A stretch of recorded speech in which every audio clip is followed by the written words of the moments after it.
I'm standing at Givati parking lot excavations, where the Israeli Antiquity Authority and Tel Aviv University are conducting archaeological excavations for many years.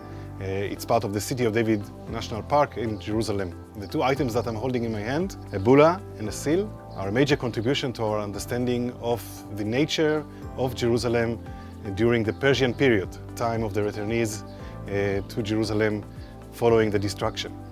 From the biblical account, we know that Jerusalem was completely destroyed at 586 BCE, and then when it was resettled, a wall was built around the city. But in the last 20 years, archaeologists and biblical scholars are debating what exactly was the nature of Jerusalem in those days.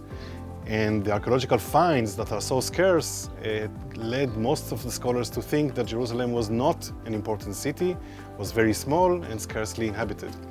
In the excavations that we are holding here, we found that this building was kind of resettled during the Persian period. It's a kind of a clue for a very different way of living. These two items that I hold in my hand are, as mentioned before, evidence to the relatively complex administration conducted here in Jerusalem during the Persian period.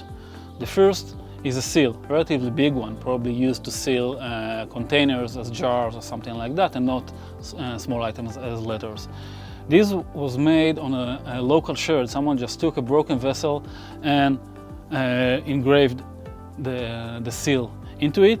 This is a pseudo-epigraphic seal. It means it contains symbols that looks like letters but are not actually.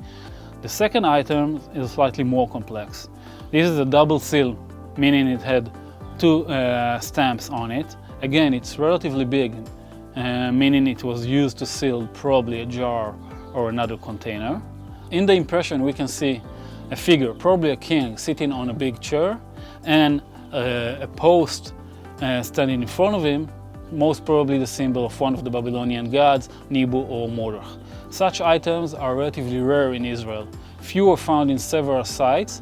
3 of those were found in En-Gedi, in a structure that is usually associated with a bureaucracy, most probably the place where a local governor was seated. These two items join other things that were found, like, for example, a large quantity of fish bones that tells us that people were eating here food that got from distant from the sea, faraway places, and pottery items that are, one of them has the face of a bess, that tells us that there were connections between Jerusalem and the inhabitants of other parts of the land.